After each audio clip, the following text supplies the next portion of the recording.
Hello everyone, कैसे हैं आप सभी लोग। उम्मीद करती हूँ बढ़िया होंगे। सो आज 13 में स्टार्ट करते हैं आज की इम्पॉर्टेंट न्यूज़ के साथ, जो कि हमने अलग अलग सोर्सेज से ली है, Hindu, Indian Express, Mint, PIB वगैरह। तो बिना देरी के स्टार्ट करते हैं हमारी पहली न्यूज़ के साथ, जो कि आती है United Nations forum on forest से रिलेटेड। इनका 19th सेशन हुआ, जिसमें इंडिया ने भी पार्टिसिपेट किया। और कहाँ पे हुआ, तो यूएन के हेडक्वार्टर्स पे, जो कि न्यूयॉर्क में पड़ता है।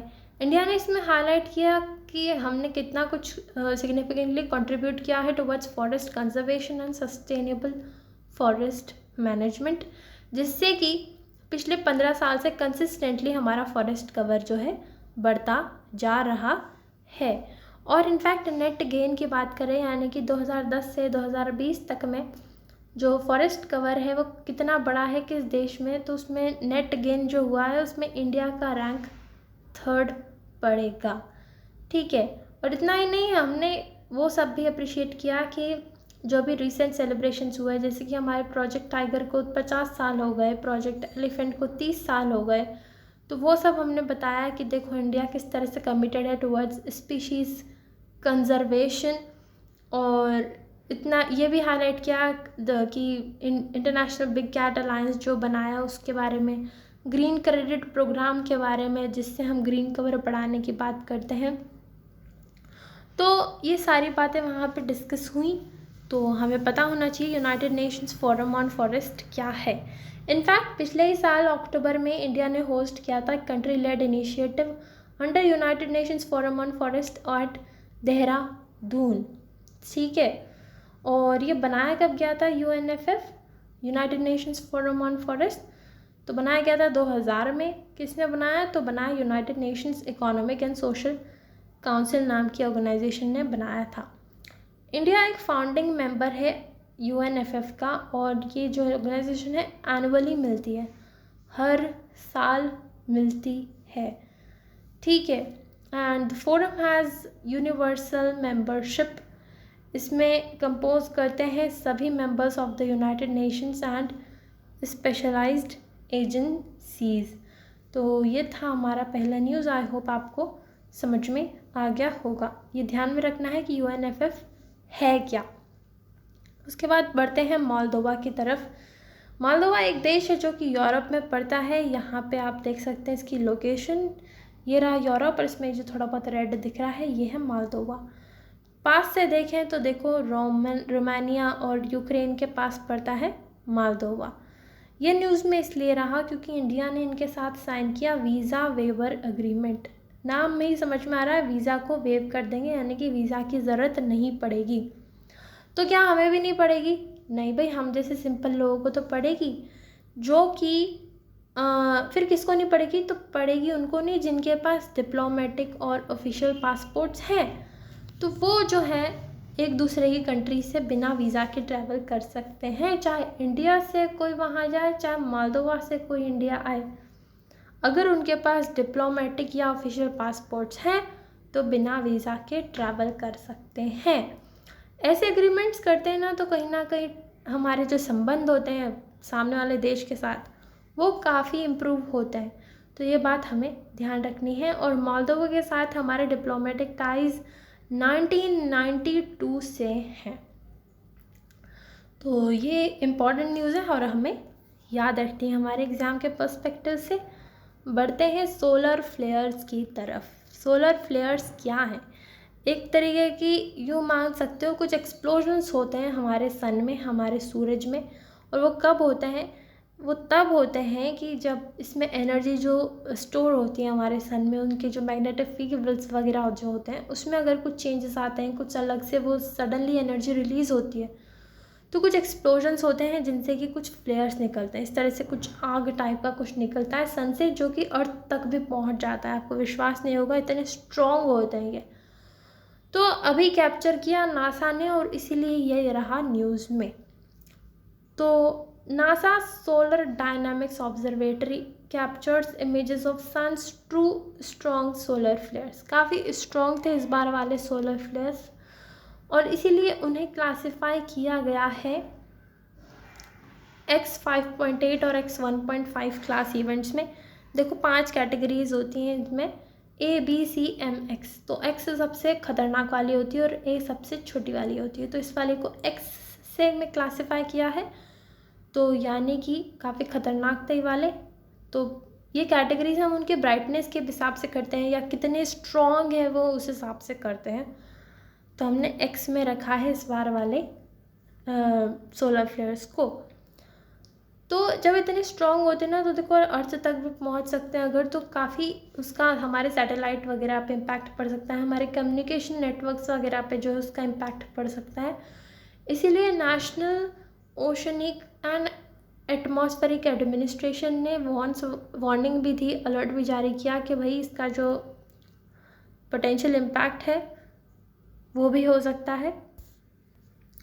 और इतना ही नहीं, जब बेसिकली सन का जो मैग्नेटिक फील्ड है अगर वो किसी तरीके से हमारे अर्थ के मैग्नेटिक फील्ड से जब इंटरैक्ट करता है तो उससे ऑरोराज भी बनते हैं। ऑरोराज मतलब इस तरह से कुछ कलरफुल लाइट्स दिखती हैं हमें स्काई में। हम जब नॉर्थ और साउथ पोल की बात करते हैं तो वहाँ पे ऐसा स्काई देखने को मिलेगा, थोड़ा greenish pinkish bluish type sky. वो ऑरोराज होते हैं, वो बेसिकली मैग्नेटिक फील्ड के इंटरैक्शन से होते हैं। तो वो भी फिनोमेना देखा गया अभी इसकी वजह से। So it resulted in display of auroras with the night sky illuminated by vibrant shades of pink green and purple. और ये जो जियोमैग्नेटिक स्टॉर्म्स होते हैं, जैसा कि मैंने बताया, it can cause fluctuations in magnetic field which may disrupt power grids, communication networks और सैटेलाइट ऑपरेशंस। हमारी पावर ग्रिड्स हो गई या फिर हमारे जो सैटेलाइट ऑपरेशंस हैं, कम्युनिकेशन नेटवर्क्स वगैरह हैं, उस पर भी इनके इम्पैक्ट देखे जा सकते हैं। लेकिन हाँ, एक बात तो है, इस तरह के जो भी हमारे नेचुरल फिनोमेना होते हैं वो कहीं ना कहीं हमारे अंडरस्टैंडिंग को बढ़ाते हैं अबाउट आवर कॉम्प्लेक्स यूनिवर्स, कि कैसे जो है इंटरेक्शन जब होता है सोलर एक्टिविटी का, अर्थ मैग्नेटिक फील्ड का, तो क्या क्या हो सकता है हमारे स्पेस में। सो सोलर फ्लेयर्स की एक प्रॉपर डेफिनेशन अगर हमें जाननी हो तो it is a tremendous explosion on the sun when energy store in twisted magnetic fields is suddenly release. और ये 5 कैटेगरीज मैंने बताई थी, ABCMX। और इसके अलावा एक कोरोनल मास इजेक्शन भी होता है, वो थोड़ा अलग होता है, उसमें ह्यूज बबल्स निकलते हैं गैस के फ्रॉम द सन, वो भी अर्थ तक पहुंच जाते हैं, तो वो भी खतरनाक होते हैं। अब ऐसा भी हो सकता है कि सोलर फ्लेयर आया हो और साथ में कोरोनल मास इजेक्शन उसकी वजह से आ गया हो, या फिर कोरोनल मास इजेक्शन अलग से भी आ सकता है, ठीक है। तो दोनों में कंफ्यूज हमें नहीं होना है। ये मैंने दोनों के पिक्चर्स बताई दी, आई होप अब एकदम क्लियर होगा। अब बढ़ते हैं डिजी लॉकर की तरफ। ये क्या है भाई, नाम में ही समझ आ रहा है, कोई डिजिटल लॉकर है। लॉकर है तो इसमें रखेंगे क्या, हम रखेंगे इसमें हमारे इंपॉर्टेंट डॉक्यूमेंट्स, हमारी जो मार्कशीट हो गई 10th 12th की, या बाकी के इंपॉर्टेंट डॉक्यूमेंट्स हो गए, आधार, वोटर ID, पासपोर्ट, कितने अलग अलग डॉक्यूमेंट्स होते हैं और हमें एक एक करके संभालते हुए रहने पड़ते होते हैं हमारी फ़ाइल वगैरह में, और जाने कहाँ कहाँ। तो सरकार ने लॉन्च किया था 2015 में इसको कि भाई साहब अपने जो है डिजिटल जो आपके फिज़िकल डॉक्यूमेंट्स होते हैं उसको एज ए डिजिटली आप स्टोर कर सकते हैं किसी ऐप में, इस ऐप में बेसिकली। तो ये गवर्नमेंट का जो पेपर फ्री इनिशिएटिव है उसके ही अंतर्गत था, और इसका एम यही था कि भाई let the users access, verify, store essential documents in a digital wallet so that they are easy to retrieve and present to the officials when required। सारे डॉक्यूमेंट्स एक ही लॉकर में होंगे, डिजिटली सेफ होंगे, और जब ज़रूरत पड़ेगी वो हम किसी के साथ शेयर कर सकते हैं जब भी ज़रूरत पड़ेगी।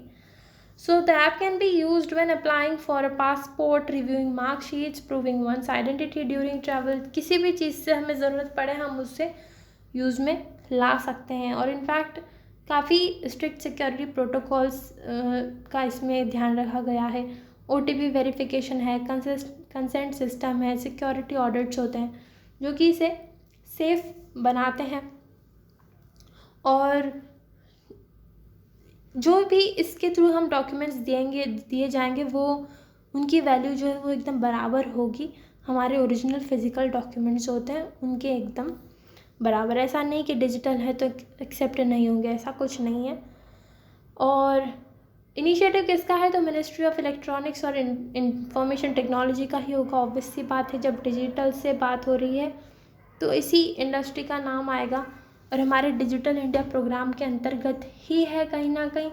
और इससे एम्पावर करे होंगे हमारे इंडिविजुअल्स, हम जैसे बोले वाले लोग, जिससे कि वो हम अपने डॉक्यूमेंट्स को सिक्योर ऑनलाइन स्पेस में सिक्योरली मेंटेन कर पाएंगे, इम्पॉर्टेंट डेटा को डिजिटल फॉर्मेट में। और हमारा जो फिज़िकल डॉक्यूमेंट्स पे रिलायंस है कि हमें संभालने पड़ते हैं, चीज़ों का ध्यान रखना पड़ता है, वो हमें नहीं करना पड़ेगा। ये वाले डॉक्यूमेंट्स हमारे डिजिटली अपने आप सिक्योर होंगे। फिर कहीं पे भी कुछ भी चाहिए हो, फटाफट अपना वॉलेट डिजिटल लॉकर निकालो और दे दो जिसको भी देने आए, तो हम कल काफ़ी ईज़ ला देगा हमारी लाइफ में। ठीक है, तो यही था आज के न्यूज़पेपर में आया था तो हमने डिस्कस कर लिया।